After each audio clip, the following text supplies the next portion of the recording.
Howdy, everybody. We are continuing to explore the cell salt Kali Phos, the Lamb of God, which rules the head and the brain. Many things can be said about this one. And I think primarily in the first part, I basically just covered actions, indications, a little bit of my clinical experience with this salt, which is evolving because I see so many things that are wondrous about this one, like all of them in clinic. And I always try and pull clinical experience into these kind of things. But then there's also the interesting esoteric side of things that George W. Carey obviously has a great take on. And this salt is considered the Lamb of God. And when you understand this, that means you kind of understand the processions, which is a very massive subject and a fascinating one and an interesting one. And the ram rules the head and the brain. Now, George W. Carey talks about the angles of planets and how they cause the effects and influences on the physical body. And this is an important thing to understand because the first, fourth, seventh, and 10th house are major kind of houses we look into for things when a lot of action can kind of take place in the chart, so to speak. They're very profound planetary positions to have either transiting or by progression or natally in our charts to look at the effects they can have on us. But he would talk a lot about the priesthood and the manipulation of the priestcraft. And anyone who's really done their homework into digging into history should know that these so-called priesthood have manipulated words and terms and used them against us. And so George W. Carey was really adamant about the word angle, how it had been changed to the word angels, making it more, I guess, superstitious or supernatural, so to speak, to try and steer people away from looking at the astrological charts and natal charts to really govern and navigate their destinies. And so hence he changed, well, he didn't change, but he noticed that these words had been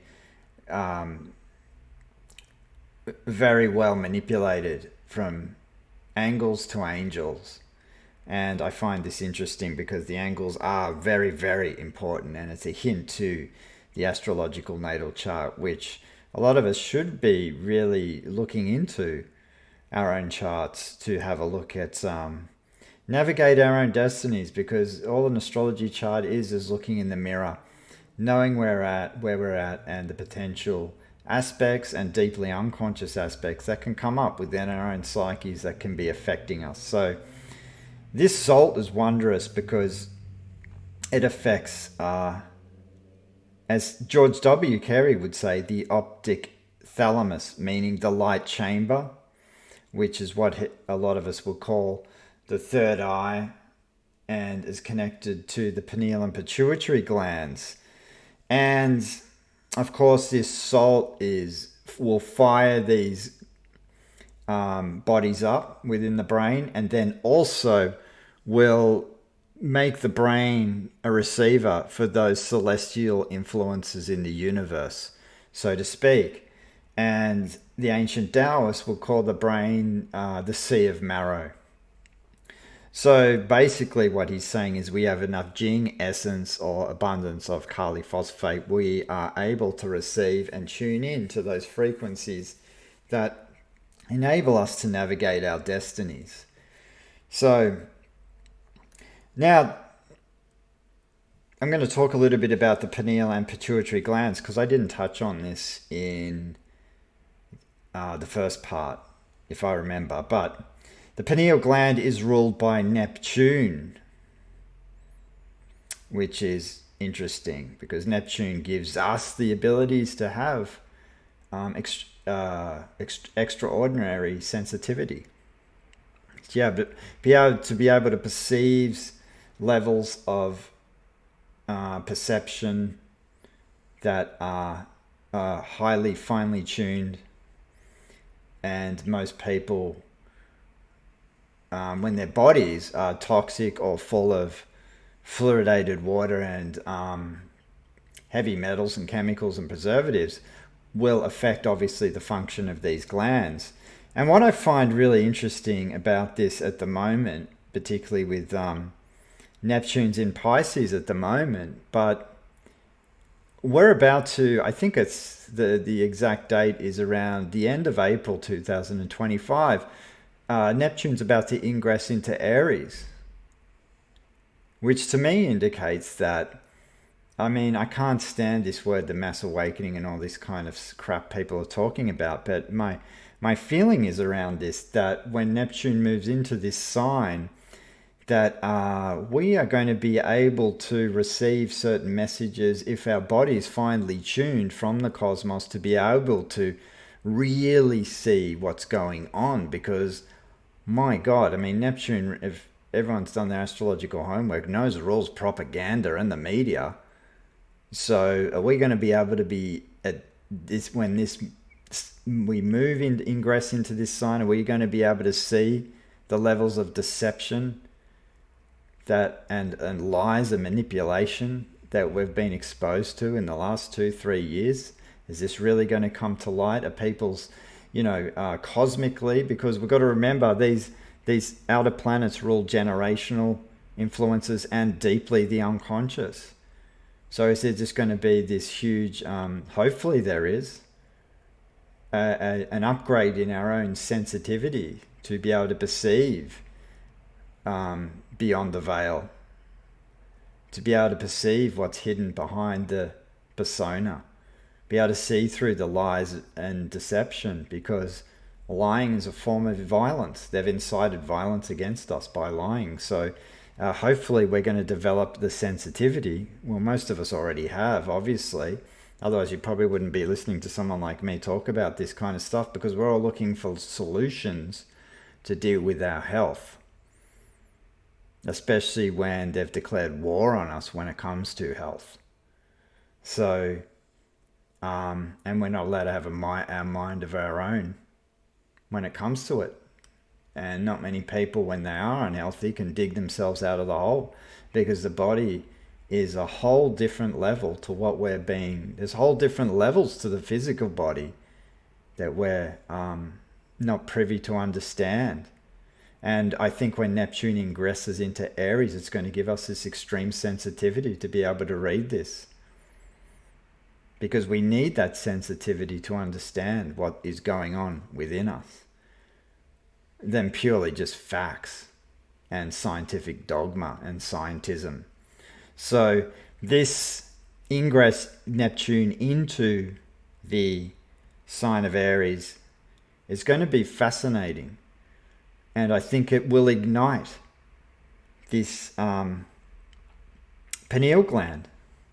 It's going to give us the spiritual insight and the foresight to be able to have the courage and to look within, hopefully.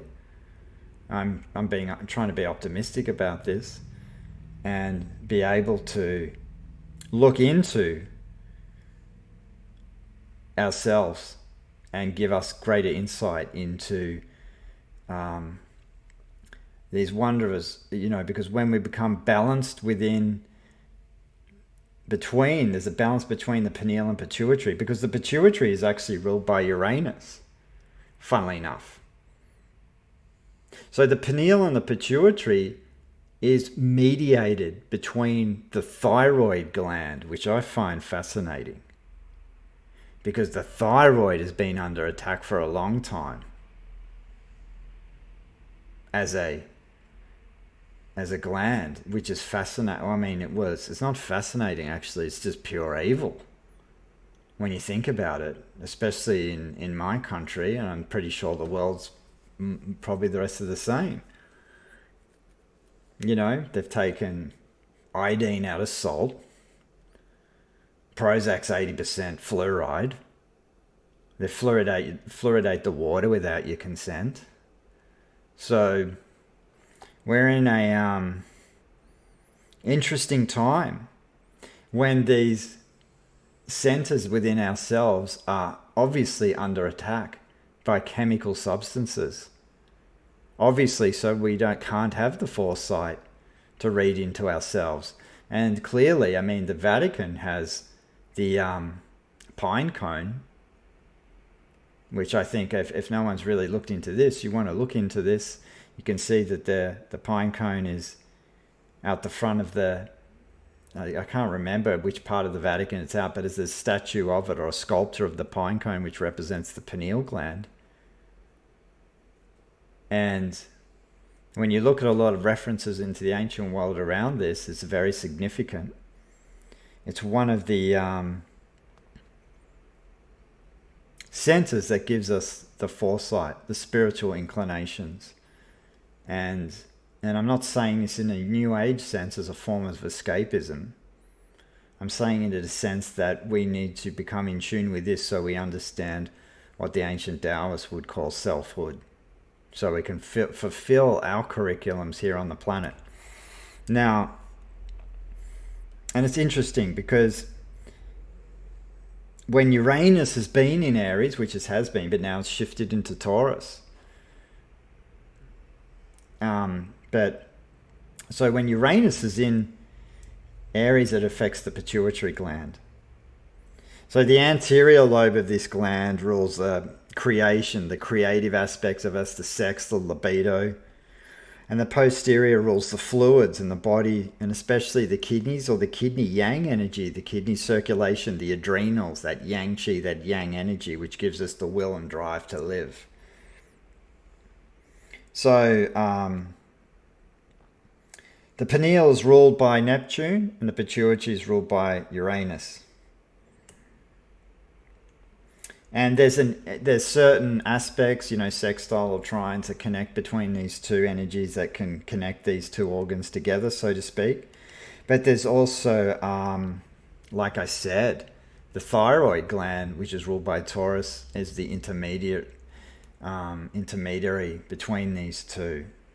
And when it becomes imbalanced, we become, I guess, what you could call spiritually dead. What the Taoists refer to, Gui, which means ghosts. The ancient Taoists had a lot of references to this. They had a lot of reference to a lot of medications that can pretty much turn you into a ghost. And they had this excellent saying that the sign of the inferior physician is one who treats a disease that's already manifested. That means you don't know what you're doing. So our world is completely inverted when it comes to this in the medical profession, as they consider these organs, the pineal and pituitary, atrophied. They actually don't really know what they do, and I guess they're not really interested to know. So I just wanted to talk a little bit about this because I think this is very interesting. And the Kali Phos, or the potassium phosphate, is extremely important for firing up these glands. And I'm not going to mention what it can actually treat because I mentioned a lot of things in the other talk I did, I think in the part 1. But very interesting one to research this kind of thing. It's an incredible salt, and it can really give you incredible powers of concentration, along with calc phos actually, but this one is more, I guess, I use it more clinically for that extreme. I talked a lot about the stuff I clinically use it for in part 1, so I won't go over all that again. But yeah, it's a fantastic one. So I encourage people, particularly to really focus on, especially if you live in countries like Australia where the water is fluoridated, well then I highly recommend at least getting a filter, because anything that affects the thyroid is going to affect these glands, and you'll be in serious trouble later on. So That's all I want to say for this for now. And next time we will tune into part 2 of Taurus, the natrium sulfate. Thank you for listening, guys.